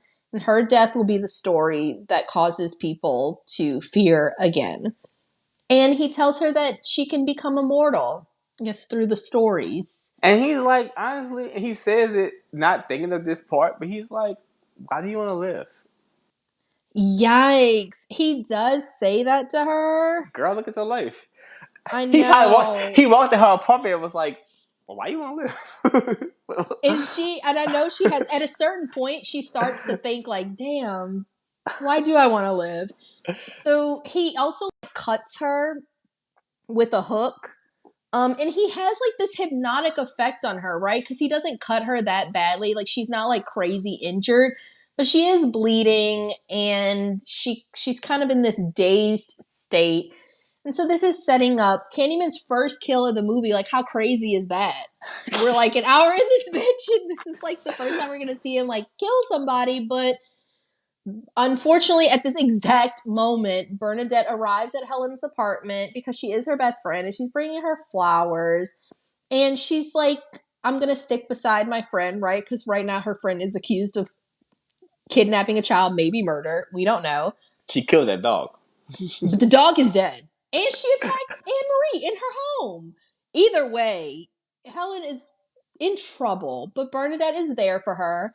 And so Helen starts yelling at Bernadette to leave because she's like, oh, Candyman is here. But her yelling is like distressful, and it actually causes Bernadette to come into the apartment. And Bernadette knows That he just immediately. unlocks the door. He unlocks the door. Because remember, it's Yeah. locked. And it's like when she turns it. And I'm And just Bernadette like, knows immediately that she's fucked in up. trouble. Yeah. She's like, fuck. And all I could think of when Helen was yelling at her, do you remember when this is scene from Scary Movie 2, and Cindy's running towards Brenda, and Cindy's like, he's gonna kill us, and Brenda's like, it would have just been you. You would have just shut the fuck up. In that moment, I was like, if Helen had just shut the fuck up, maybe Bernadette could have left, and maybe she could have been okay, but no, she came into the fucking apartment because you're like screaming at her, like you could have just been quiet. But no, Bernadette comes in, and so of course Candyman kills her. I mean, violently too. And we don't see the actual murder, but we do see her body after the fact. And Candyman has this thing that he says where he's gonna slit someone from groin to gullet. He actually says that like a couple of times. That's something that he likes to do, and I believe that's what he did to Bernadette.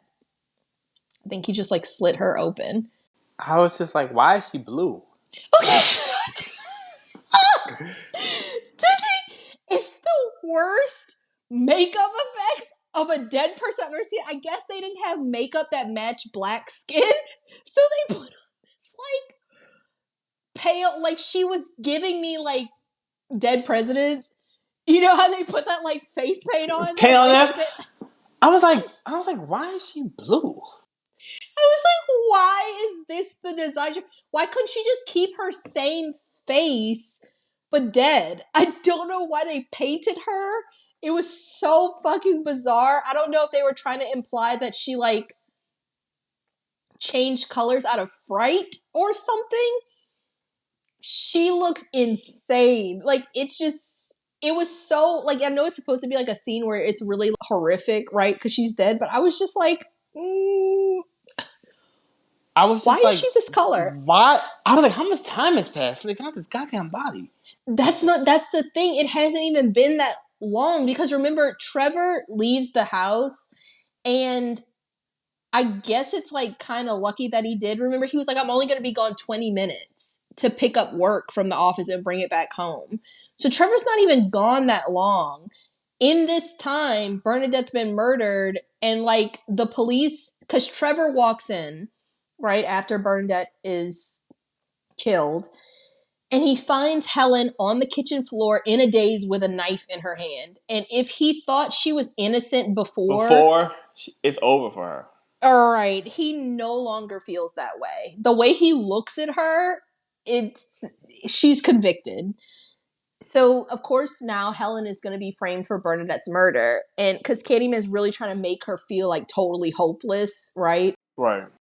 So when Helen, she kind of passes out, And when she wakes up from her daze, she is handcuffed on the bed next to a police woman.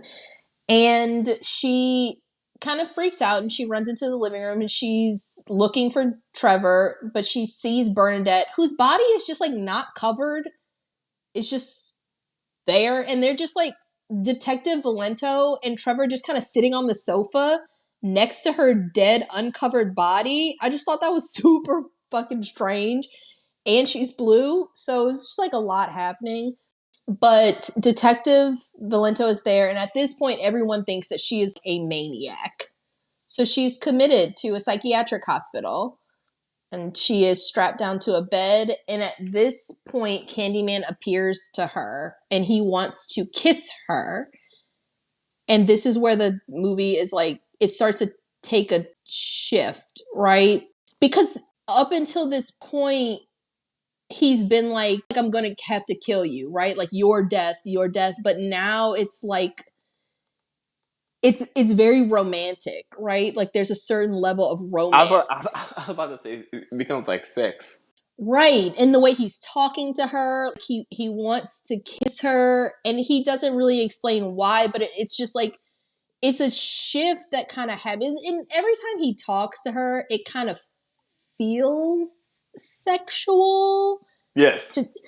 But now it's like really crossed a line. There's a certain sense of romance here. So we are still getting shots of Anthony, who is still alive, and he's being cared for by Candyman, who's letting him suck his finger. And I was like, is he giving him honey? Yes. Okay. So he's like feeding Anthony. So he's keeping the baby Anthony alive. He is, because we check back in with Helen. She's meeting with a psychiatrist, Dr. Burt, and he informs her that she's been in the hospital for a month. She cannot believe it, but she's been like so heavily medicated that she just like, I guess time is just like flying. And so he's keeping this baby alive all this time on like, I guess, honey and like magic. But Dr. Burke reveals that he's working with her defense attorneys and they're trying to assess her ability to stand trial because everybody's convinced this bitch is nuts. And he tells Helen that at this point she has been charged with first-degree murder. And he shows a video of her from the night that she was committed. And she is having this interaction with Candyman that we saw where he's like, she's strapped down to the bed, he's there, and she's yelling at him. But Helen sees from the video that there's actually no one in the room with her. And this has her really shook. For a minute, she was like, damn, am I crazy? Yes. So this is setting up the scene for Candyman's second kill. So she attempts to prove that she is innocent by summoning Candyman. This shit was so scary. This was scary because This shit scared the shit out of me. Because for a second, I guess she's kind of doubting it. We see on the camera he's not really there. I think in her mind, she's like, damn, is he really there? I think she had to prove to herself and the doctor that, like, no, I promise this is real. She says his name in the mirror, and the psychiatrist kind of standing there looking at her like, bitch, this is what I'm talking about. It's just this beat that they play. It's just like quiet. It's quiet. And then all of a sudden, he appears behind this psychiatrist and he fucking he hooks him in the back. He is like slicing him. Blood is spraying everywhere. Helen is like, oh shit. I don't think she was expecting that to happen. it was the first part of the movie. I was like scared.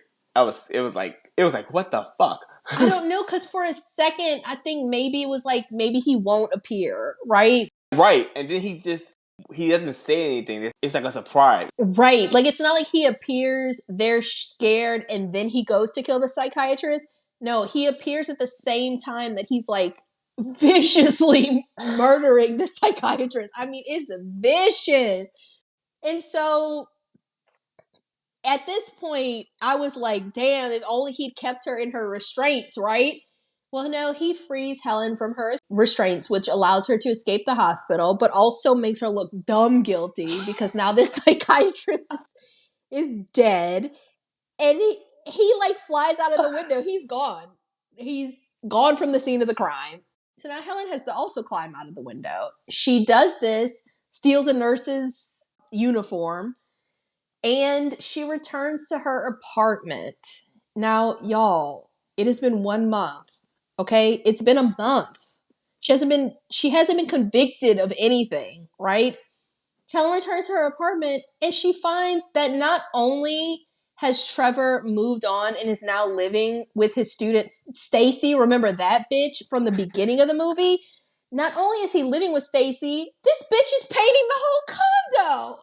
And she painted the condo motherfucking cotton candy. Fucking bubblegum ass pink.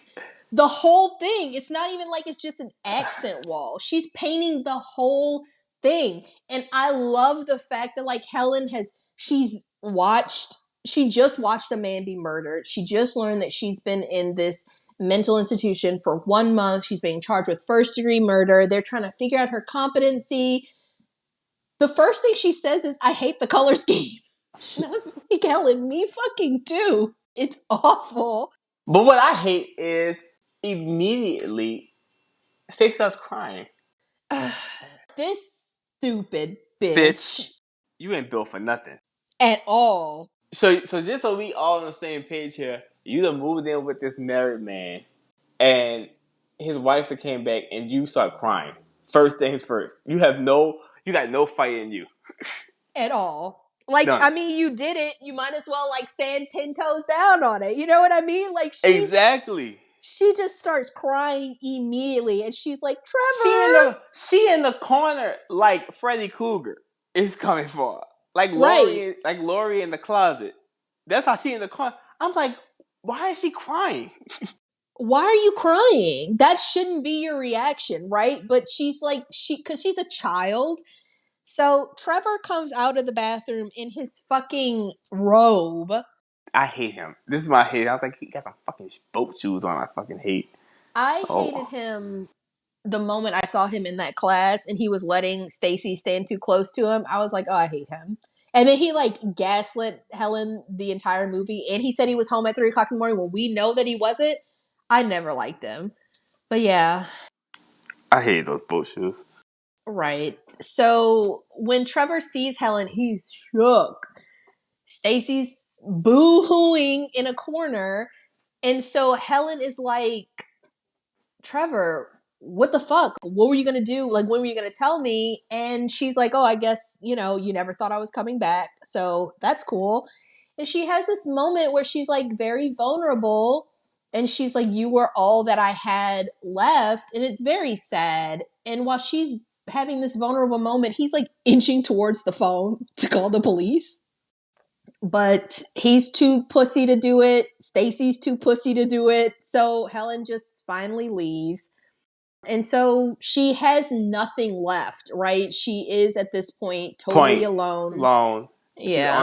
She's on the bridge. Is she going to jump? Is she not going to jump? I was like, I wonder if she was like thinking about jumping. But she decides instead she's going to go to Cabrini Green because I think the last thing that she could do, the only thing she has to live for is to find Candyman and rescue Anthony. Yes.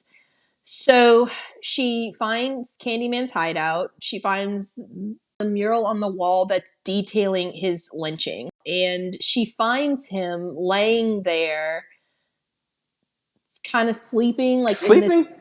And that's what I was like, I don't think he sleeps, but he's in some sort of like meditative state. So he's just laying there, eyes closed. And I guess she was going to try to stab him. But obviously that doesn't work. So he grabs her and he tells Helen that surrendering to him will ensure Anthony's safety.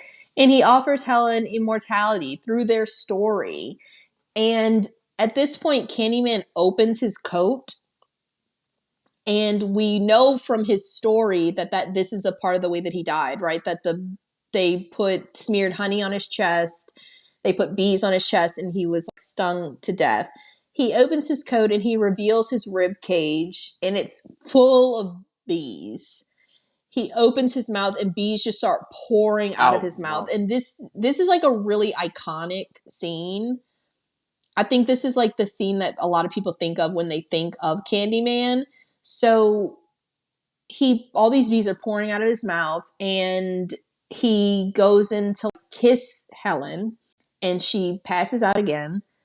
And when she wakes up, she sees another mural of Candyman, and he's written, "It was always you, Helen." And she sees in the scene where he's dying, there's a woman standing there weeping over his body, and that woman basically like is Helen. Yeah. She looks exactly like Helen. And so this is where we find out the connection between the two, that he feels like this is his Helen returned, right? Because he is immortal, and so after he died, he didn't have his Helen anymore, and this is his chance to be reunited with her. And I think that's their romantic connection. So even though Candyman promises to release Anthony if Helen helps him strike fear into the Cabrini Green residence, he kind of reneges on that promise. Which was low down, in my opinion. It was, and I was like, damn, Candyman, you seemed like a man of your word, right? Like he was just like, psych. He's kept the baby alive all this time. But no, he lures Helen to the bonfire pyre that the Cabrini Green residents have been building all year. And the baby is in there. So she's trying to save the baby. So she crawls into all of this debris that they put up for this pyre. And fucking Jake. Fucking Jake, man. So Helen has a hook in her hand that she has grabbed for protection. As she's climbing down into this pyre, Jake is looking out the window, and all he can see is the hook in her hand. So he's like, this is it. Candyman is here. He alerts all the residents, and so they all go out, and they're like, now is the time to start to burn this pyre. Helen is inside, and she's trying to fight off Candyman, but he's like, no, die with me. We'll all die together, and this will secure my legacy. And Helen is able to fight him off, and the flames destroy him and severely burn her. So as she's crawling out, things are collapsing on her. Her hair is on fire. Her back is all on fire, but she is able to cover Anthony with her body. And as she crawls out, they're able to put out the flames, and Anthony is saved. Anne-Marie is there, and she can't believe that baby Anthony is alive. And so they kind of all understand now that Helen actually saved Anthony from Candyman. So then it's Helen's funeral because she wasn't able to survive her injuries. And Trevor brings this fucking bitch Stacy to Helen's funeral. Why would you do that? Why you did that? It's Trevor, Stacy, and Purcell at her fucking funeral. And I was like, I would have rather they just thrown me in the ground and called it a day than to have these fake ass bitches at my funeral. I was heated for her. I was just like, why? Also, she looks really good for somebody who burned. She does look good. They did a really good job. So Trevor notices coming through the cemetery, Jake, Anne-Marie, and the other Cabrini Green residents are coming to pay their respects to Helen because she really did sacrifice herself to save this baby and to kill Candyman. So Jake drops Candyman's hook into the grave with Helen, and we cut to Trevor that night at his home, and he is being eaten alive by guilt, as he fucking should. And annoyed beyond belief because this bitch is worth it. He had this bitch in his house and she can't do shit. She's really annoying. Oh my God. So in my mind, is this how you saw it? This is the same day as the funeral, right? Like it's just cut to that night. Yeah. And he's devastated and she's like, I'm gonna make us dinner. Yeah, so she's being such a fucking asshole. Like, okay, it had only been a month before you moved into his fucking house, right? He was married to Helen. She just fucking died. she's really giving him no time to grieve. You know what I mean? Like you're already a homewrecker. Like you don't have to be so fucking insensitive too. What if I make a dinner? And then she proceeds to do absolutely nothing, which makes Wait, him and then she asked him to make the salad. bitch. Bitch, what the fuck is your problem? And he's like, no, I'm not fucking hungry. And she leaves the door open to the refrigerator. And I don't like shit like that. I don't like that. She has to go. She She has had to to go. go. So Trevor is sad, but fuck him, because we don't really care about his grief. But he looks in the mirror and he says Helen's name 5 times, whereupon Helen's vengeful spirit appears and kills him with Candyman's hook. And we, as the audience, are rooting for her. We loved this moment. We love a Helen comeback. So she kills him viciously, and Stacy is trying to figure out what the noises are. She walks in the bathroom and she finds him dead there. And I was like, do you think she'll be framed for it? Didn't she have a knife in her hand? She did have a knife in her hand. hand. She did have a knife in her hand. And I was like, I hope that she's framed for it. Like, do you think that's what Helen wanted? I don't know if Helen wanted it. I don't Or if feel it's just an added bonus? or it's just kind of like, oh, well, bitch, you did the work for me. I ain't even got to stalk you. I know, right? It was great. And so she's screaming her head off. The end credits start to roll. And as they're rolling, we see there's a new mural in Cabrini Green. And it's of Helen dressed in white. And she's rising out of the fire with her hair ablaze. And they made this mural to her because Helen did do a lot for the people of Cabrini Green. And especially for Anne Marie. They believe. They did. Because they believed it made it pretty easy for her to just like give him the baby. Right. She crawled out with the baby. They put the fire out on her and they just knew, and this comes up again in the second one. The people just knew that Helen is the savior here. You know what I mean? Like Helen did save baby Anthony and she is not the bad person here. And so they make this mural dedicated to her and it is very touching. And you once again hear that beginning score. That score. I don't think we talked about it, but the score of this movie is so good. The score is very good, but just like a little scoop on the score, the man that made it, he actually hates that it was used for this movie. He resents it to this day. He's like, well, I still get the royalty checks from it, so he likes that.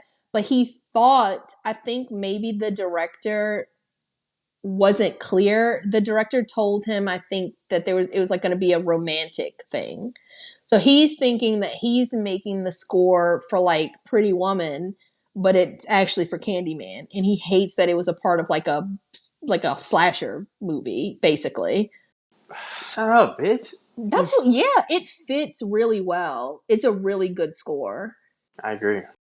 Okay, so just some little facts. So this movie has a 79% critic score on Rotten Tomato and a 63% audience score, which is like pretty good. IMDb, it has a 6.7 out of 10 with 97,000 reviews, which is also pretty good. And like I know that we talked about earlier that there was like 200,000 bees on this set that they actually bred for this movie. And there was like a bee handler that was working with them. But you probably know, but just for the people, the movie with the bees all over Tony Todd, all those bees in his mouth, he really put those bees in his mouth. He put this dental dam in his mouth so that they wouldn't go all the way down his throat, but he actually committed to like all those bees on him. But he put a sting clause in his contract that said he would get $1,000 each time he got stung by a bee. And he got a $23,000 bonus. But he said that he was happy to do it because he really wanted to embody this character and really bring this scene home. And he did, because it was a very, very effective scene. It's scary, but I'm telling you, that scene with a psychiatrist is the scary one for me. That shit freaked me out. They did a good job with that scene. They did a good job with this movie. They did. I think this is a really good movie. I agree. And so, like, whenever, I think a part of the reason, so Candyman, this was another fun fact. Whenever Candyman is walking or something, his footsteps, he makes no sound.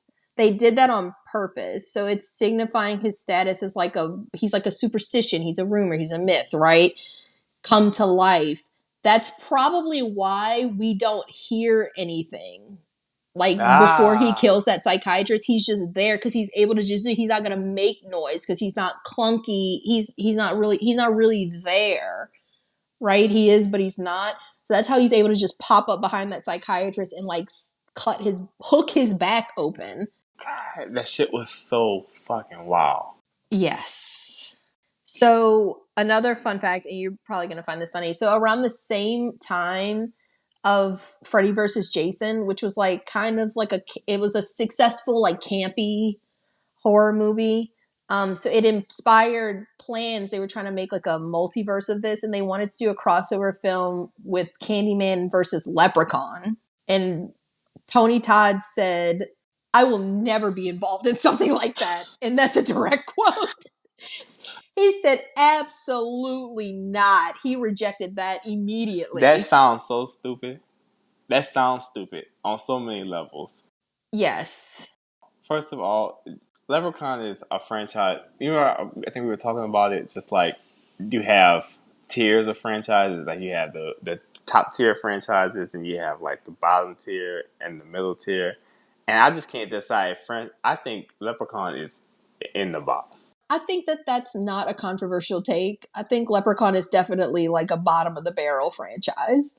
It's like, come on. And Like, it's like Candyman is it's such a poetic movie. It's so well written. It's so well acted.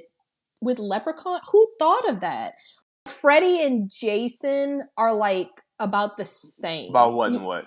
Right. But Candyman versus Leprechaun, what the fuck are you talking about? Tony Todd said, absolutely not. I mean, that was just stupid. That was stupid. And there'd been other people trying to like remake Candyman and stuff, but in an interview in 2018 when asked about Jordan Peele, Tony Todd stated that I'd rather him do it someone with intelligence who's going to be thoughtful and dig into the whole racial makeup of who Candyman is and why he existed in the first place. So that was in 2018. And so we do know that Jordan Peele did write and produce Candyman 2021. So Tony Todd was really happy that somebody of that caliber took the story and ran with it. Yes. And last one, so the Museum of Pop Culture, or MoPop, it's a nonprofit museum in Seattle, Washington. It's totally dedicated to like contemporary pop culture, and they had this poll at the end of 2021 for films that they wanted to be added to their like 100 horror movies to see before you die. And Candyman was number one, and it got like 34% of the votes, and it was added because it's such a testament to the film that doesn't have a lot of kills at all, but it's stuck with people for over 2 decades. It's scary and it's very interesting to watch. Yeah. Very well acted. The score is nice. Just it's clean. I really like this movie. Yeah. They don't make movies like this Like that anymore. anymore.